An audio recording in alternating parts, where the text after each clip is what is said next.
Kubika kwacho my D. Unobika zika chaizo asikana uchibika hiyo. Kudai. Ubunduka. Mana. Mukamabaiwa nemapundu kwenyai. Kana zvichinetsa putitsai. Isati sumbaona tabvira katudya muno. Ngosangana nemapundu. Iyo my D usati kushamisira bai. Kuchamisira chi? Saka kupindura kuti chiko uri kutaureko.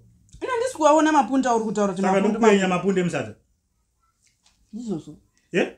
Andizvozvo baba D. Ndokwenya mapundu emusadza. Ari pamire yemunhu ere kuti unotanzi kwenya mapundu ari pasadza. Imika mungotaura zvesadza taurai zvesadza zvandataura zvandakomenda zvinotaura zvesadza chiko pana panembochi chikafu chinonaka ibaini maiti. Ndo mabikira ako ya every day. Nongo chingonidyisa matakanana iyayi kuti muriwo uri kwawo supu iri kwayo sadza riri kwaro. Murumewo nemiedzo iwe. Miedzo yeiko? Kana wauya wabva kubasa wadya waguta ka. Usatanga kukomenda chikafu ichi. Tani makore mangani kotitesa utongotaura chikafu changu chinoshata. Saka zviri kunaka ere? Tiri nyaya yemapundi mamuzoti nyaya yemugoti. Mugoti kuita sei? Kamugoti katinapo kana pakadiki. Iwe maidika. Kadiki baba dika mugoti katinako akamoni ndo mabikire kamugoti kari pano pamusha ika. Maidiri kuti chiko. Idya sadza kanoda kuti. Andodya sadza rine mapundi irori. Kozvanuta kamugoti kadiki watanga ukashandisa nasi kamugoti kachi kaunoti kamugoti kepamba pana pakadiki watanga ukashandisa nasi. Imamu zviziyo kuti kamugoti kepana pakadiki. Ipapa uri kublema kamugoti kadiki ko kana zipoto racho rauri kubikira riri zihombe. Ore. Makutaura nyaya yepoto.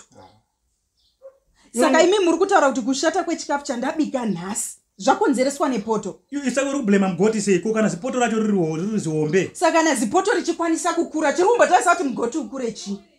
Chichumbotaisa kuti mugoti ukure kuti zvinake zvienderane. Hani muri kutaura kuti mazuva ekutanga don't kana ndaigona kukubikira uchidya zvinhu zvinonaka. Mugoti waienderana nepoto. Poto yakura. Izvo asi mugoti uri kuramba kukura chichiri kukonzeresa kuti mugoti. Iwo wakambokomplaina ere kuti hanzi mugoti mudiki pamba pana.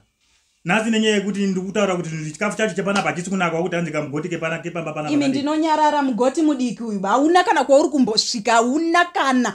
Even nyangwe uda kumona kudai so haupindi masaidi ese. Kuti pamusoro chete. Iri sadza randaisa mundere pasi yakusvikwi nekamugoti kari panapa. Maiti, ichiri nyaya yemugoti ere kana kuti? Imimi ichiri nyaya yepoto.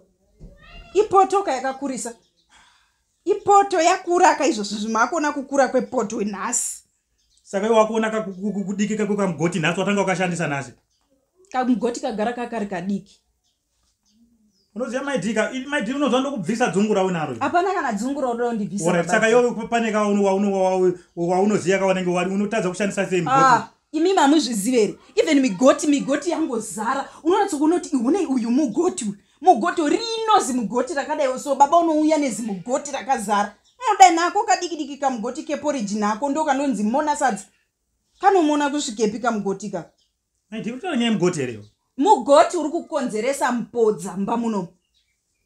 Aiwa ndozvo ndokubvunza kuti ichiri nyaya yesadza ere yatinayo sadza ini kukomplaina kwangu kuti sadza rine mapundu. Ndotadza kukomplaina chikafu chanodya ini chaunobikira iwe mukadzi wangu ndotadza kukomplaina kuti chikafu chako chine mapundu. Indobva ndataura. Utaura kuti nyaya mugoti ndozvo ndokubvunza kuti ini pandakupokana newe baba dhinda kutaura kuti mugoti wepana pamudiki kwakutaura kuti zviri kukonzereswa nepoto. Ndati uri kublema mugoti seiko kana poto yacho iri zipoto racho uri zihombe. Zipoto razotanga kukura nhasi baba. Saka mugoti wazotanga kuita mudiki nhasi. Mugoti wangu uri mudiki ka. Poto yamakutaura chikafu chachiri it means poto yakasvika pakunokura nekufamba kwenguva. Poto yakakura. Asi chiri kutadzisa kuti mugoti ukurawo sezvikuita poto chi. Saka maidipa panenge pachibikwa sadza poto inokura ere. Ndio mataurira muri kuita. Nekuti mimi poto iyoyo kubva tichitenga kugara tise ndo yandaingoshandisa. Nemugoti iwo ndiwo but ini ndaizviona kuti mugoti mudiki. Chidya sadza racho, idya sadza racho. Chidya sadza racho ndozvauri kuda, idya sadza racho ro. Paste. Kamugoti uri mudiki. Mudiki hauna kaumoni chinhu. Asi ini ndinodya zvakadaro.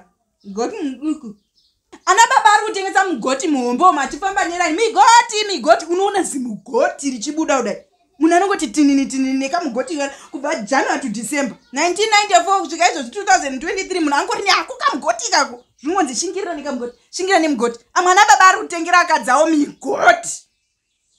Nditauro zvekuita ndo zvandobika ichi ndo zvinomona kamugoti kepano pamusha ichi. Inonakidza zvekuti kana wasalaiki